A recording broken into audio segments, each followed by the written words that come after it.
the failure at the 2023 Africa Cup of Nations. Don't forget the tournament is still ongoing. I will be looking forward to some very crunch games that will be coming up from Saturday in the round of 16. Well, Cote d'Ivoire have been saved a breath and they've managed to also qualify after Morocco did them a favor. We'll be getting into that. Iñaki Williams scoring. What seems to be the problem? Well, Philip Sicho will be joining me to discuss all from the tactical and technical side, the issues with the Black Stars. But before we get to that, some of the players have touched down, or they touched down last night at the Kotoka International Airport. And then you could see Andre Ayew, Jordan Ayew, together with, that is their father, Abedi Ayew, Pele, the maestro, we call him. So as you can see, Pele coming out with his two sons, Jordan and Andre. Well, some other players have already left for their clubs. Alexander Djiku was yesterday on the bench for Fenerbahce in their win. Michi Batshuayi got them the goal. And as you can see, Abedi there with his boys in there. Andre flanked by many as they want to take pictures with him. Well, how do you see the maestro himself and ignore him for a picture with the son? Oh, but that is what it is. Yes, the son carries a lot more weight now. And Iñaki Williams last night made sure Barcelona paid for their sins. They were knocked out of the Copa del Rey by Athletic Bilbao after losing their quarterfinal 4-2 at the San Mames. Gorka Gorozeta gave Bilbao a first-minute lead, but Barca were ahead just after the half-hour mark as Robert Lewandowski equalized and Lamine Yamal made it 2-1. Bilbao equalized in the 49th minute with Oyan Sunset. Now Iñaki Williams scored in extra time before his brother Nico Williams sealed victory at the death. The assist was provided by Iñaki, who came on for just 30 minutes. Don't forget, Iñaki arrived in Spain just about 24 hours before the game after the Black Stars were eliminated from the African Nations Cup in Cote d'Ivoire. Well, these are the issues you would want to speak to. So Iñaki Williams there together with his brother Nico Williams getting the very best from that is Athletic Bilbao, giving his side some sort of respite. Now, away from that particular game, Morocco did host Ivory Coast a colossal favor by beating Zambia to send the Elephants into the Africa Cup of Nations last 16 by backdoor. Zambia needed a point from the Group F finale to deny the host the fourth and final qualification spot for the group stage's best third place teams, but Hakim Ziyech slammed in from close range to send Zambia home as Ivory Coast managed to go through the help of that is Morocco, who topped that particular group. Now let's take a look at the other results from the other games in the African Nations Cup. South Africa settled for a goalless draw against Tunisia. Zambia 0, Mali 0. And then there was also, that is Tunisia, Namibia 0, Mali 0, and then Tanzania drawing goalless against the Democratic Republic of Congo. Now we have 16 nations who have qualified to the round of 16. And let's take a quick look at the 16 countries who will be playing in the round of 16. Equatorial Guinea, Cape Verde, there is Senegal, there is Angola, there is Mali, there is Morocco, there is Nigeria, there is Egypt, there is Cameroon, there is Burkina Faso, there is South Africa, there is DR Congo, there is Cote d'Ivoire, who are the hosts, there is Guinea, and then there is Namibia as well as Mauritania. So these are the 16 nations going to play in the round of 16. Now let's take a quick look at the roadmap and how it's going to look like. On Saturday, on the 27th of January, Angola play against Namibia at 5 p.m. That will be the first game for the round of 16. And then there is Nigeria against Cameroon at 8 p.m. Big clash there at 8 p.m. on Saturday. And then on Sunday, on the 28th of January, there is Equatorial Guinea and Guinea at 5 p.m. Egypt play against DR Congo at 8 p.m. And those are the big clashes coming up. I'll continue with that, but Philip Sicho joins us on the line now. Thanks so much, Sicho. We are still diagnosing the issues of the Black Stars, but let's start from what happened last night. Iñaki Williams just an instant hit. 30 minutes into into his return from national team duties, and he managed to get a goal and an assist for Athletic Bilbao. What are the issues in the Black Stars that prevent him from excelling? Well, it's I hope you can hear me. Good morning. Yeah, I can hear you, Sijo. Great. I think it's a simple matter of Black Stars team that has no coordination or any style and patterns in attack. Because when you watch him play for his club side, the attack is so coordinated, and all Iñaki has to do is to find himself in spaces where he can head the opponents, and others will have the responsibility of bringing the ball to him, because he's not the one going to find the pass. He's the one going to receive the pass. So when you see the goals he scored at Atletico Bilbao, he's only had to make good runs into good positions, and when the ball comes to him, it's often, especially this season, finishing them off. But in Ghana, nobody really is taking the pass to Iñaki Williams, and it's had to become part of the build-up of the team, which is not his game. So it's a structural issue, and Chris Hughton's team never really had anything going for them in the attacking sense. So 2 days ago, he was with the Black Stars, didn't look good. 2 days on, he's with his club. 30 minutes into the way they play, he's scoring a goal. That should tell you something. That should tell us something. Now, Sicho, looking at what we have now, these players, many think that, yes, it was the technical team's fault in not getting the best from the materials we had.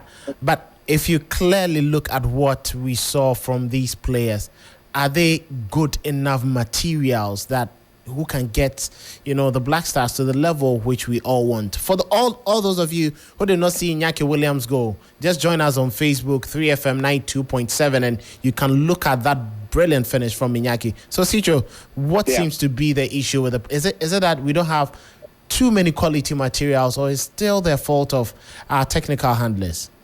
I think as to whether we have enough quality to win titles is another subject. But do we have enough quality to play better than we are playing? Absolutely, yes. But I think that football is way more than just the quality of players you've got. You need to create an environment that breeds winning. You need to create an environment that brings the best out of the players. And I must say that this GFA have not created the best of environments for the players. It's the reason why Mohamed Kudus will start for West Ham, but he will never, perhaps will never win anything with the Black Stars with the way it's going, even though he's so young. It's the reason why a player like Thomas Partey will look great for us for coming to the Black Stars and look average. It's the reason why we see Iñaki Williams, as we just described, and many, many other players to cite them as examples. So when you have almost all players stepping into the Black Stars and not looking like they've looked in their club side, it can't be the fault of the players alone. It's got to be the structure and the system under which they're operating, and that is not only about coaching. I think the environment around the Black Stars is too negative, and the FA has played a huge part in it. The players are playing with a lot of pressure on their shoulders, and when I watch them play, they look like a group of people who are fearful of playing. And I think psychologically the players are down when they wear the shirts of the Black Stars. That is why I can't still believe that in over 3 to 4 years we don't have a team psychologist. So yeah, the quality is good enough for us to play a lot better. At least the quality is good enough for us to get past Cabo Verde and Mozambique. Yes, we couldn't, and that is why I don't think the fault is entirely on the playing body. Sicho, we'll definitely be replacing the technical men for the Black Stars after the dissolution of the technical team. Which coaches would you be looking at, or what sort of coach do you think that we should go in for? Is it for a young, vibrant man with a vision like Rulani Mukwena, or you'd wish for an experienced gaffer like Piso Mosimani or Heavy Renard if we are willing to, pull money from our purse? Or what kind of manager, and what would be your options for us? Or you would want the return of Kwesi Appiah? Listen, I want a manager who has shown that he's capable of working with a young pool of group squad of players, because that is where we are as a country, as a national team, where our best players are still very young. So you're looking at the manager who's got what it takes to shift young players and talented players from one level to another. Because the best players we've got in Kudus, Nyama in the next couple of years will be one. There's still Kamaldeen in Sulemana. Many of them are still very young, So I'm looking at a manager who's got what it takes to work with a group of players who are still young and have still not polished their games yet, that he can take them to another level. But such a manager should be one that we can be patient with. However, even though we can be patient, we need to see the signs, right? That there's progression under the manager. So that for me would be looking at the squad that we've got and looking at what we have. I will look for a manager who is not instantly looking to win, but looking at progressing this team from where we are, how low we are, to another level, and give these young players to the opportunity of expressing themselves. Of course, it can also blend into trying to win, but I'm not going to bring a manager and say that win the next tournament, because we've been doing the same. Yeah. We brought in Milo to win the tournament, we brought in Hilton to win the tournament, and it's not been working. So I think we need to take a pause, bring a manager that will grow with this squad. A typical example would be Aliou Cissé's case study with Senegal. Every single year, he improved with the team. The team was young. When they hit their peak, they won the AFCON. They went to the World Cup. They are here again, trying to defend their title. That should be the thinking. That should be the thinking. Now, Sicho, before I allow you to go, looking at this team, definitely some players would definitely be shipped out. You look at Algeria and several players have considered retiring or leaving the national team. But just take a look at this Black Stars team. Which players do you think that going forward wouldn't really be a matter of, shouldn't even be a matter of consideration for any coach or technical team that picks up the team? Well, listen, I wouldn't rule out any player from this group because it has to do with how they are able to justify that they deserve a place in the squad. Okay. And the key name that will come to mind for many people will be the captain Andre Ayew, because he's younger. But if Andre Ayew goes back to his club in France and he's doing well and he hasn't retired from international football, it's impossible for any manager to walk to the Black Stars and say that your captain who hasn't retired is playing so well, yet I wouldn't call him. A manager can do so, but if he's playing well to justify being called, it could work. At the moment, with what we've seen of him, I don't think that he has enough in his legs to help us on the pitch. It's about time we raise new leaders in that team, because the more we keep talking about he's a leader, he has to be around, then we are not giving opportunity to other players to step up and show their leadership quality as well. I wonder if Daniel Amate from here would also be as good and prove himself at the level. Mm-hmm. Some other players in the squad, Odoi, would he still be good enough in the next assignment? These are the questions we need to ask. But it will be a difficult thing for the manager to look at a very good player playing for his club who has had national team experience and say that he's not going to call that player simply because the player had a terrible tournament this time or the last time. I think if the players haven't proved, and especially the case study for Andre, is he has not played more than 40 minutes this year or this season, yet he was in the squad. The excuse was he's the captain, he's the leader, the team is young, we don't have leaders in the team, which for me is unfounded. I hear the excuse, I can understand it, but if you cannot contribute on the pitch, then you are not as important as you think you are to the squad.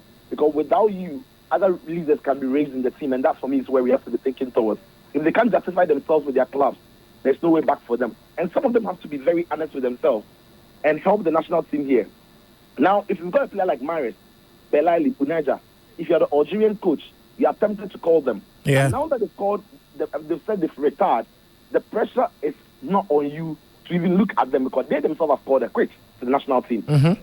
If some of our players can be honest with themselves and say their form is not good, they've had enough time with the national team, they want to move on for another generation to come, it makes the job easier for the manager. Otherwise, another manager comes and says, irrespective of how well you're playing for your club, I want to start afresh. There's a risk factor to it. Would it be worth it? Only time will tell.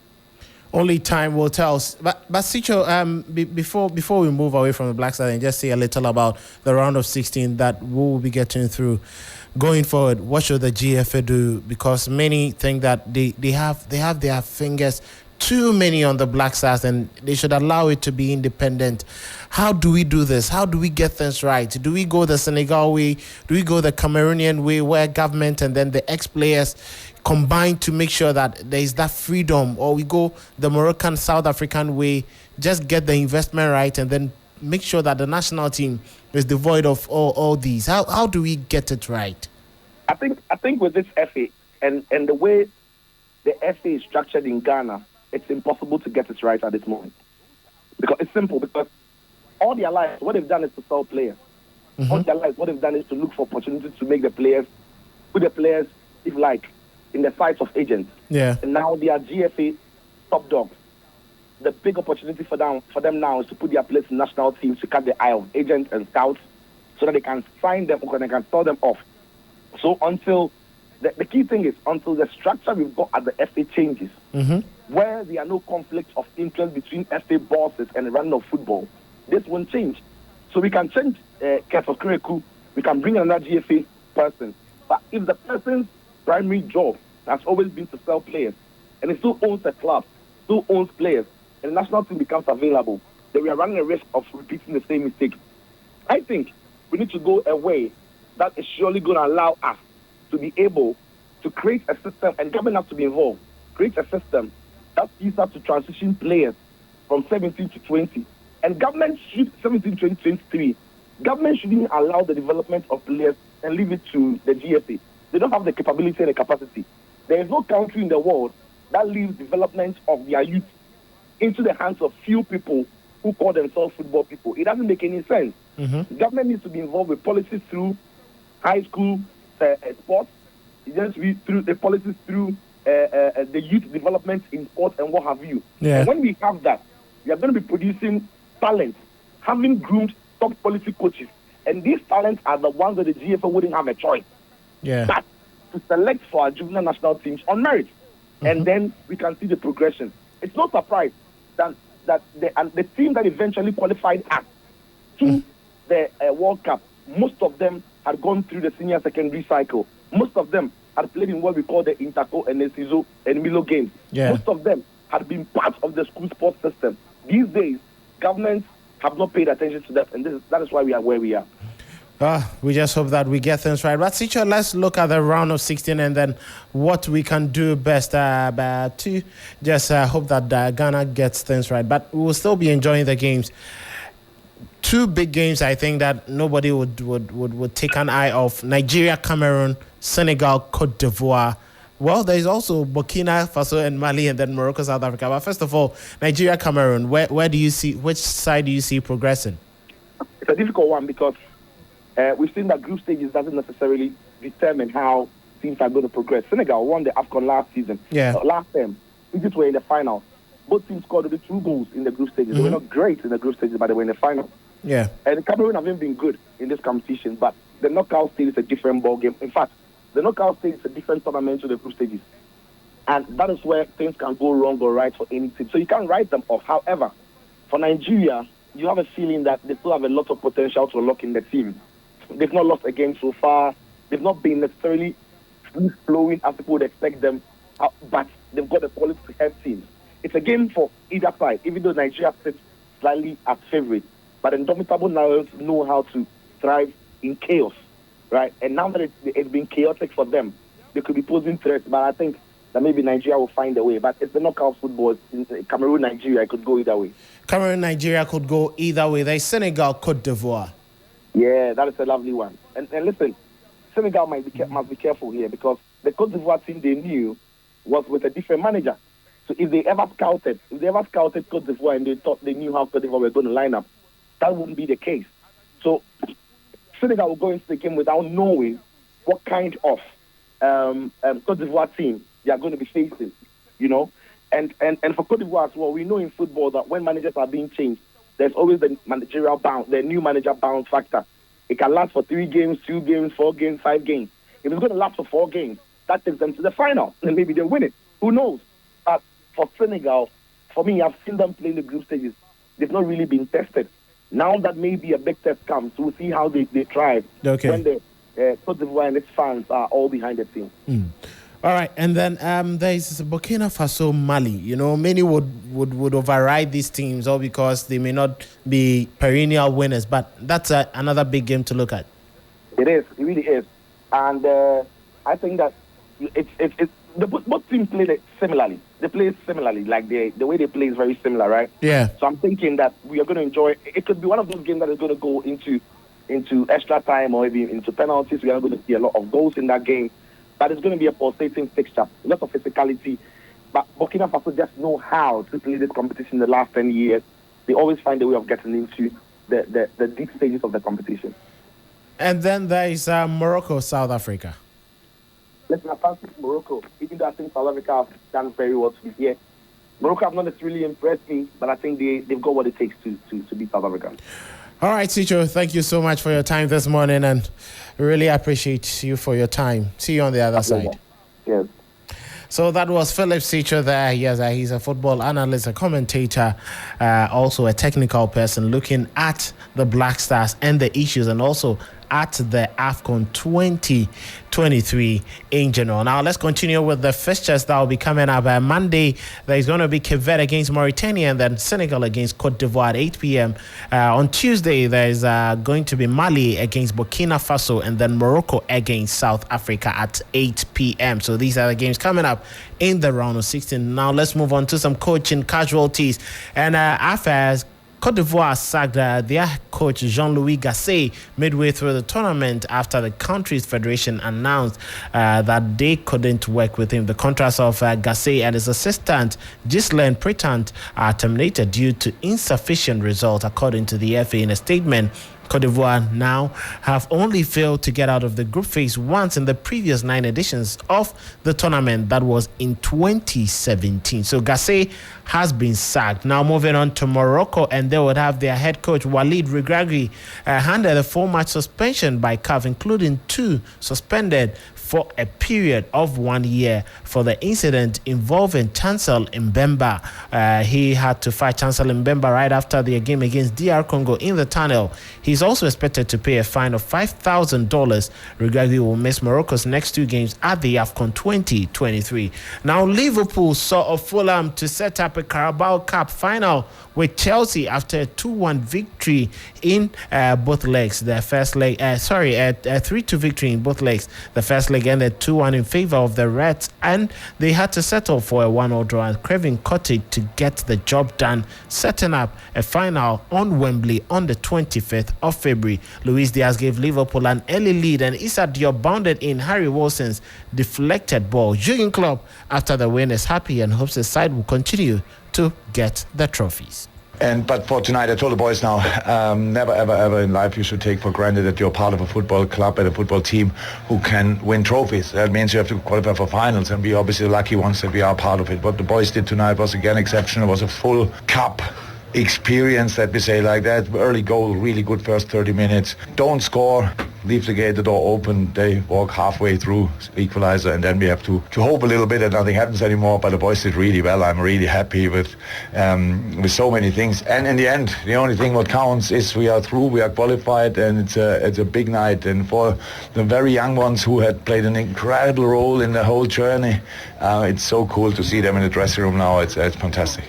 It's fantastic to see all those guys in the dressing room. Marco Silva, who is the coach for Fulham, wasn't really happy after the result, but he says his team were just too much emotional against Liverpool on the night.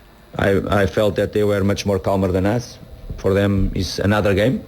For most of our players, probably, apart from 3 or 4 or 5, the others, is new for them to play semi-finals of this competition as well.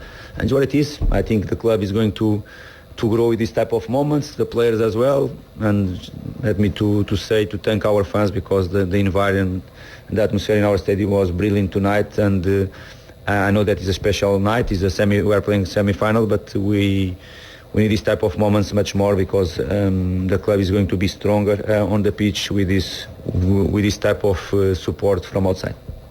Well, so that is from Marco Silva in the German Bundesliga, a match that was postponed in December after snow prevented it from being played. FC Bayern Munich had a 1-0 win over Union Berlin last night.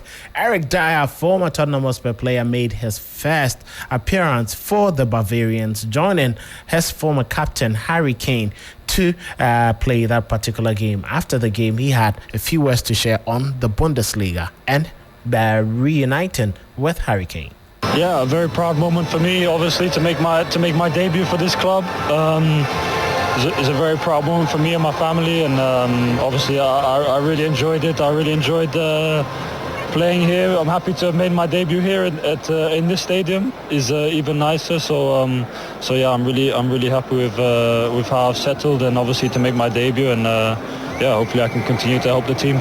Obviously, it's a pleasure to play with him. Yeah, I think the first time we played together was in England under 19s or 20s. So we played together a very long time.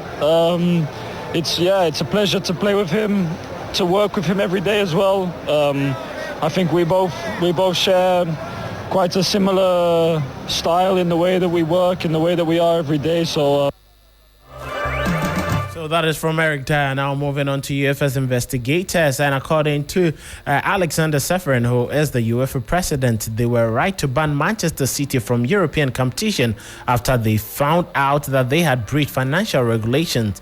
City were handed a 2-year suspension in February 2020 by UEFA's club financial controlling body, but the penalty was overturned at the Court of Arbitration for Sports in July of that year. Now, CAS found that some of the alleged breaches were not established, while others were time barred. The club's fine for failing to cooperate with CFCB investigators had to be reduced by CAS to 10 million euros.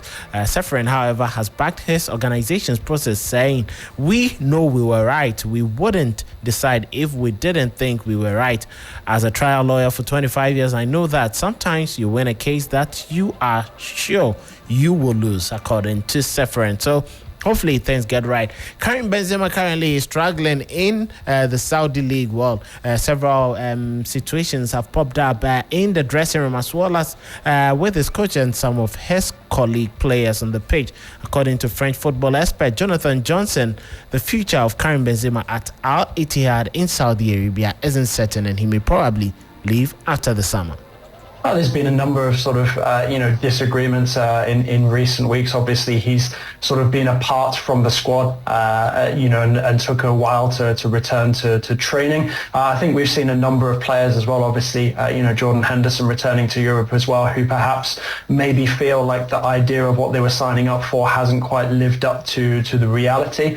But also with regards to Benzema, I think, he was always, going to want, things to be at a certain level immediately upon his arrival, and perhaps he feels a little bit let down on that front. But also at the same time, I think that there always was this idea for Benzema, if at all possible, that he might be able to try and play for Lyon one more time before the end of his career. So I think that's also maybe now a factor, that's sort of playing into, this sort of feeling of unease for him in his current situation.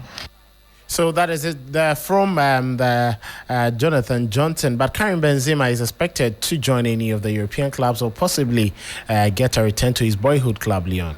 I think always dreamed of a potential return for Benzema, but never really thought that there might be an opportunity to do so. That opportunity is very much, real for them now, and it's something that they are trying their best to explore. The situation with Benzema has really sort of accelerated over the past sort of 48 hours or so. Benzema now looking at potential short-term solutions with his relationship with his Saudi employers at Al Ittihad deteriorating. So it's presented this interesting opportunity for a number of European clubs. Obviously, there's huge financial difficulties to overcome in potentially signing a player of Benzema's caliber, and also, of his, salary, given the wages that he's on since his move. But it's an opportunity that a number of Premier League clubs have looked into, but one that Lyon feel they can perhaps, be in the driving seat for, given Benzema's strong emotional ties to the club, and the fact that they are in a desperate situation at the moment, trying to improve their position in the French top flight,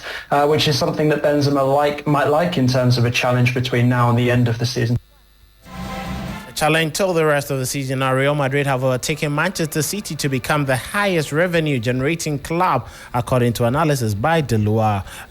Real gathered a record revenue of 831 million euros to top their Money League study from the 2022-2023 season. Now, revenues for the top 20 clubs rose by 14% to a record 10.5 billion euros. That includes record commercial and matchday revenues. For Nation of West Ham Tennis News, Alexander Zverev defeated Spaniard Carlos Alcaraz 6-1, 6-3, 6-7, and then 6-4 on the road level to make the last four at a Grand Slam for the seventh time. Zverev is hoping that the laugh from the Australian Open crowd continues for a semi-final clash with Daniil Medvedev. You know, when you're up 6-3, 6-1, 6-3, 5-2, you start thinking. I mean, we're all human, and you know, it's a great honor to play against guys like him. And then when you're so close to winning, obviously your brain starts going, and it's not always helpful. But I'm happy that I got in the end. I think, you know, I fought back quite well in the fourth set, didn't let go, and then very happy that I finished the match. He's been kicking my ass a lot over the last year or so. But maybe this will be it. This will be the place. I mean, I don't know. You know, I love playing in Australia. I always say it. You know, we as players, we always say New York is the most energetic slam and the loudest and the craziest. But for me, the crowd is the best in Australia because the crowd is the best in Australia, and hopefully they get things right. I'll be all for sports this morning here on Sunrise on 3FM 92.7. My name is Kelvin Owusu Ansah. Sunrise continues. Helena Piampo for the rest of the team here. But DJ Abiam, as always, is here to serve you with some very fine tunes. Have a brilliant Thursday. The Black Stars will be better, and don't worry, Ghana Nebe, the Black Stars will come good.